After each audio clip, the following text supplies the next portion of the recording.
Anderson Cooper has spent 3 decades asking the questions no one else will. He's interviewed dictators, war criminals, grieving families, and some of the most powerful people on Earth. But on a Sunday evening that would become legendary in broadcast journalism, Anderson Cooper faced something he hadn't encountered in his entire career. A duchess so convinced of her own righteousness that she couldn't recognize the trap closing around her with every answer she gave. Meghan Markle sat down across from Anderson, expecting sympathetic questions and platform to share her carefully rehearsed talking points. What she got instead was surgical precision, quiet devastation, and the slow, methodical exposure of every contradiction she'd spent years trying to hide. By the time the cameras stopped rolling, one of America's most respected journalists had done something unprecedented, ended an interview early, and asked the Duchess of Sussex to leave. The footage would be replayed for years. The damage would last even longer. Before we dive into this explosive story, make sure you hit subscribe and smash that like button. We bring you the most shocking moments in media every single week. Now let's get into exactly what happened in that interview room. The 60 Minutes interview setup was deliberately sparse. 2 chairs facing each other, soft lighting, cameras positioned to capture every micro-expression. No studio audience, no applause, no distractions, just 2 people, and the truth that would emerge between them. Meghan Markle entered the room with an entourage that seemed excessive for a taped interview. Handlers, publicists, a personal assistant, and what appeared to be a media consultant whispering last-minute advice. Anderson watched as they fussed over Meghan's positioning, her lighting, her water glass placement. Finally, they retreated, leaving the 2 of them alone except for the cameras. Meghan settled into her chair with a posture that somehow managed to project both vulnerability and superiority. The practiced ease of someone who'd been trained to look relatable while feeling anything but. "Thank you for doing this," Anderson said, his voice carrying its characteristic calm warmth. "Thank you for having me," Meghan replied. But there was something in her tone, a subtle condescension, as if she were granting an audience rather than sitting for an interview. "Before we start the formal interview, I just want to establish some ground rules. I'm going to ask you questions. Some will be easy, some won't. My job is to get honest answers. Your job is to give them. Fair?" Meghan's smile tightened almost imperceptibly. "I'm always honest. That's rather the point of everything I do." "Good. Then we should have no problems." The cameras began rolling. Anderson leaned forward slightly, his posture open but focused. "Let's start with where you are now. You've been in California for several years. You've built a new life, started various projects, established a foundation. How would you describe this chapter of your life?" Meghan nodded, seemingly pleased with the soft opening. "This chapter has been about freedom. For the first time in my adult life, I'm able to make my own choices, live on my own terms. It's been liberating. Liberating from what specifically? From the constraints of the institution, from the constant scrutiny, from expectations that had nothing to do with who I actually am." Anderson nodded thoughtfully. "You mentioned constant scrutiny, but you've arguably received more media coverage since leaving than you did while you were a working royal. You've done Netflix documentaries, podcast deals, countless interviews. How do you reconcile wanting less scrutiny with actively seeking more platforms?" Meghan's expression flickered, the first hint of defensiveness. "There's a difference between scrutiny and storytelling. I'm not being scrutinized now. I'm choosing to share my perspective. But the end result is the same, isn't it? Your life is being examined, discussed, analyzed. The only difference is who's doing the examining. The difference is consent. I consent to this. I didn't consent to tabloid intrusion. Fair enough? But consent to scrutiny is still scrutiny. You've invited millions of people into your life through your own projects. Can you really complain about attention when you've actively cultivated it?" Meghan's jaw tightened. "I'm not complaining. I'm distinguishing between wanted attention and unwanted attention." "Exactly," Anderson tilted his head. "And where does this interview fall? Wanted attention? Of course. I'm here voluntarily, so if I ask you difficult questions you might not want to answer, That still wanted attention? Meghan paused. That depends on the questions. I think it depends on the answers. Let's find out. Anderson shifted his position slightly, a subtle signal that the warm-up was over. You've spoken extensively about your struggles, mental health challenges, feeling isolated, experiencing hostility from the institution. Those are serious claims that deserve serious attention. But I want to ask you something that might be uncomfortable. Meghan nodded stiffly. Go ahead. You've attributed much of your suffering to the institution, the palace, the press, the pressure. But you entered that world voluntarily. You pursued a relationship with a prince, knowing what the royal family entailed. How do you reconcile presenting yourself as a victim of something you actively chose? Meghan's expression hardened. No one can fully understand what they're getting into until they're inside it. That's true of many things, but you were an adult. You had resources to research. You'd been in the public eye before as an actress. The claim that you were completely blindsided seems incomplete. I was blindsided by the cruelty, by the institutional hostility, by the racism. You've mentioned racism multiple times. Can you be more specific about what occurred? Meghan's voice cooled. I've already discussed this. I'm not going to relive every painful moment for your audience. I'm not asking you to relive everything. I'm asking for specifics about a very serious accusation. You've implied the royal family made racist remarks about your son's skin color. You've never named who said it or what exactly was said.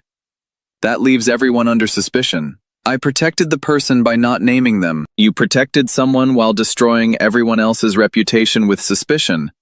Now the entire family is suspected. Is that better? Is blanket accusation more ethical than specific one? Meghan went quiet for a moment. I was trying to preserve relationships. By publicly accusing the family of racism without saying who? That doesn't preserve relationships.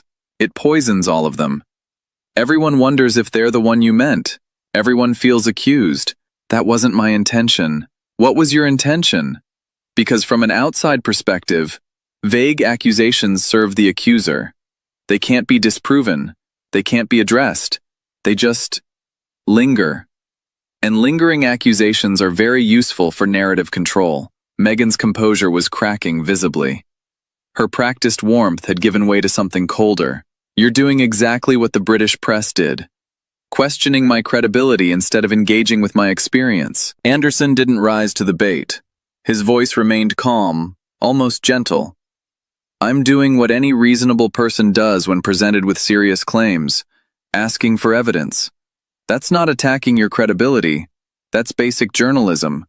And the fact that you interpret questions as attacks is concerning. Your questions have an agenda. My agenda is clarity. I want to understand what happened and why. You've made public accusations that have global implications. The British monarchy's reputation has been affected. Family relationships have been damaged. All based on claims you won't substantiate. I'm asking you to substantiate them. I don't owe you substantiation. You don't owe me anything. But you did choose to make these claims publicly. And public claims invite public scrutiny. You can't have it both ways.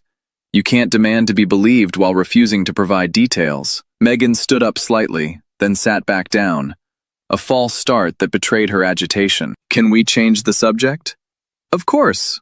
How's Harry? The shift in Meghan's demeanor was immediate and dramatic. Walls going up, expression closing off. I'd prefer not to discuss my husband. Anderson's eyebrows rose slightly. But he's central to your entire public narrative. Your love story, your departure from royal life, your shared victimhood. It's all joint. How can we discuss your journey without discussing him? We can discuss my individual experience. Which is what exactly? Because everything you've shared publicly involves Harry. The Netflix documentary featured both of you. The discussions of leaving the royal family were about both of you. Your foundation is joint. What is your individual experience separate from him? Meghan paused, seemingly unable to answer. Anderson continued gently. I'm not trying to trap you, I'm genuinely asking. You've positioned yourself as part of a team. When you remove the team from the conversation, what's left? I have my own identity. I'm sure you do. But you haven't shown it to the public. Everything we know about your post-royal life involves Harry. So when you say you don't want to discuss him, you're essentially saying you don't want to discuss your entire public existence. Meghan's voice sharpened. My relationship is private. Anderson smiled slightly, the first time any emotion beyond professional curiosity had crossed his face. Private? Meghan, you published your relationship in a 6-hour Netflix documentary. You discussed intimate details of your marriage on Oprah. You've shared personal conversations, private moments, family conflicts. Where exactly is the privacy? I can choose what to share and when. Of course you can. But you can't claim privacy for things you've already made public. That's not how it works. Once you sell your story, you don't get to buy back the parts you don't want discussed. The tension in the room was palpable now. Anderson remained calm, but his questions were becoming sharper. Let's talk about your projects, the Netflix deal, the Spotify podcast, the various ventures you've announced. How's that going? Meghan's expression flickered with something. Irritation, perhaps, or the awareness that this was dangerous territory. It's going well. We're doing important work through our foundation, meaningful content that makes a difference. Can you be specific? What content have you produced? We've done documentaries, the podcast. The podcast that ended after one season? The one where a Spotify executive called you grifters? Meghan's face flushed. That was one person's opinion. It was the head of podcasting, and his assessment seemed to be shared by the company, given that they terminated your deal early. What went wrong? Our visions didn't align. Your vision of being paid millions while producing minimal content didn't align with their vision of receiving actual content for their investment. I can see how that might create tension. That's an incredibly unfair characterization, is it? You signed a deal reportedly worth $20 million. You produced 12 podcast episodes over 3 years. That's less than 4 episodes per year. Most podcasters produce 4 episodes per month. What were you doing with the rest of that time? We were being thoughtful about content. Quality over quantity. Quality requires actual product. What you delivered was sparse. And the company that paid you clearly agreed, given how things ended. Meghan's voice rose. You don't understand the pressures we were under. What pressures? You were being paid millions to create content. You had complete creative control. You had every resource you could want. What pressure exactly prevented you from producing the work you were paid to produce? Meghan had no answer. Anderson continued. And then there's Netflix. Several of your projects were canceled recently. The animated series, some documentary concepts. What happened there?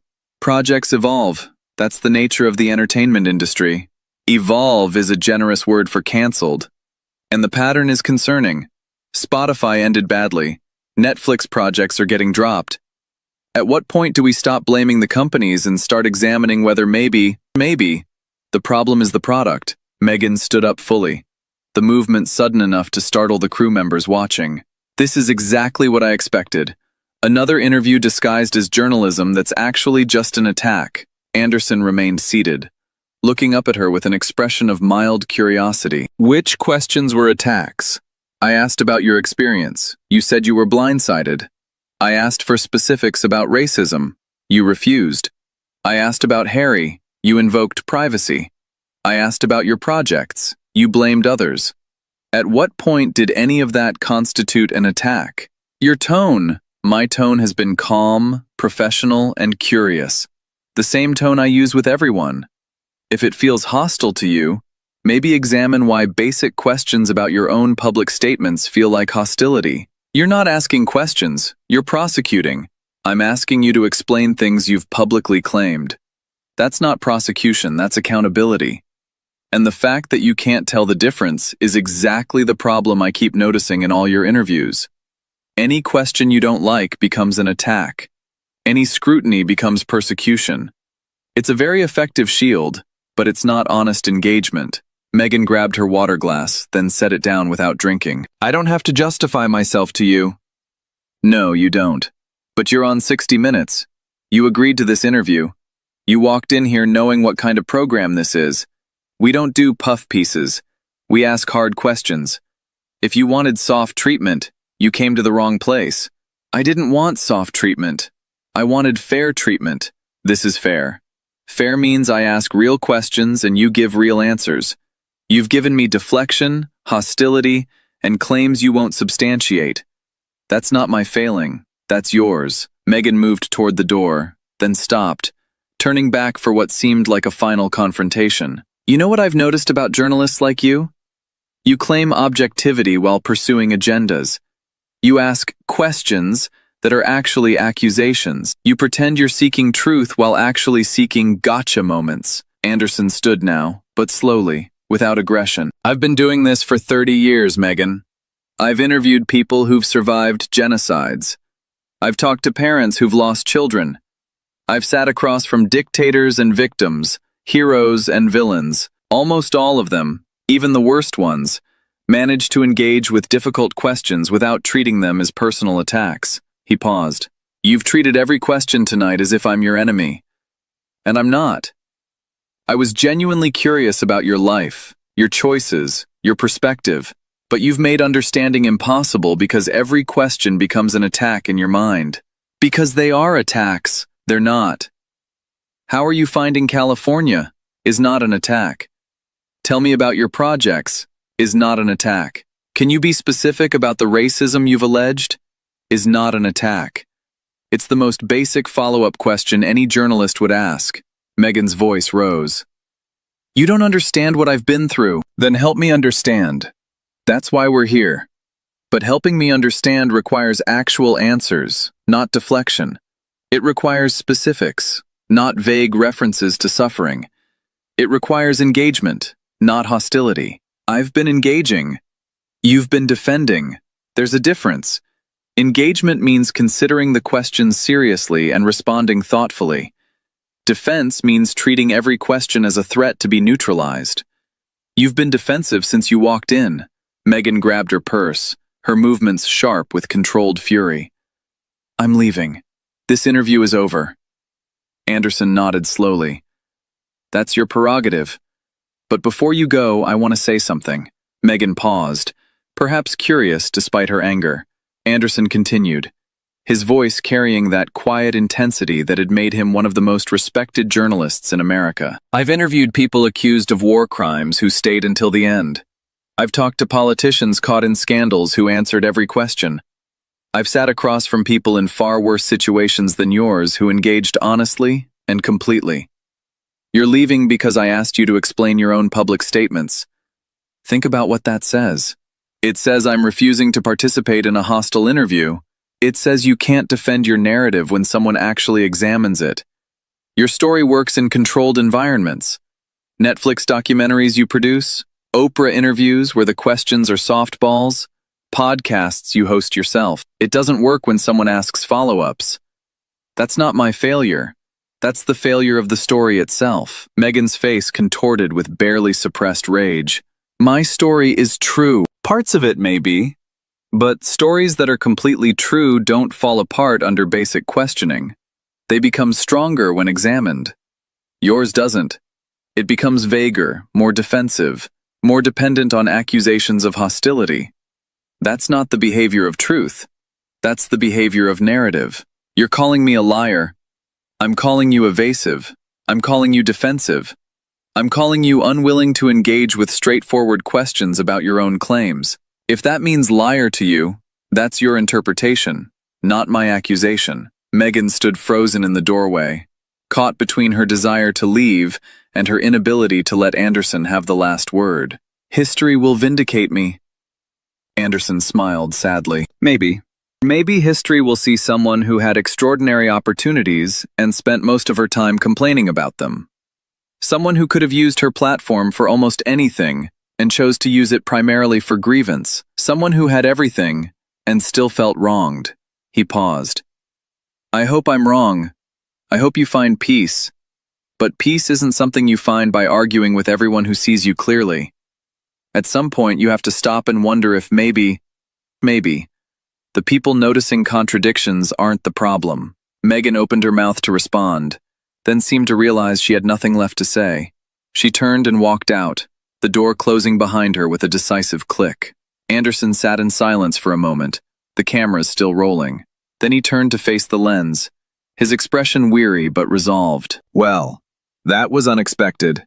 In all my years of interviewing, I've rarely had a subject walk out before we finished. I've interviewed people accused of terrible crimes who stayed until the end. I've talked to politicians in crisis who answered every question. A duchess leaving because I asked about her projects and her racism claims. That's a first. He paused, gathering his thoughts. I want to be clear about what happened here. I asked basic questions. How are you? How are your projects going? Can you be specific about your claims? These are the same questions I'd ask any subject who'd made their personal life the center of their public narrative. Meghan has spent years talking about her experiences, her struggles, her perspective. And tonight, when I asked her to engage with that material seriously, she couldn't do it. Anderson shook his head slowly. That's not my failure. That's hers. And I suspect on some level she knows it. The anger, the defensiveness, the accusations of unfairness, those are the responses of someone who's built a narrative that can't withstand scrutiny. I didn't expose anything tonight. I just asked questions. She exposed herself with how she answered them. The interview lasted 24 minutes before Meghan walked out. Its impact would last far longer. For Anderson Cooper, it was another example of what happens when someone who's never faced real questioning finally encounters it. The pattern was familiar. Defensiveness. The only surprise was how quickly the departure came. For Meghan Markle, it was something else. A moment captured on camera that would follow her for years. Proof that her narrative, so carefully constructed over documentaries and interviews and carefully controlled media appearances, couldn't survive basic journalistic inquiry. The 60-minute stopwatch had ticked for over 50 years, marking segments that changed history, exposed corruption, and revealed truth. On this particular Sunday, it marked something simpler, but no less significant. The moment a duchess discovered that some questions don't care about titles, and some journalists don't care about walking out. What do you think? Was Anderson too persistent? Or did Meghan deserve every question? Who would you want to see on 60 Minutes next? Drop your thoughts in the comments below. If you enjoyed this story, don't forget to like this video to help it reach more people. Subscribe to our channel for more explosive celebrity moments.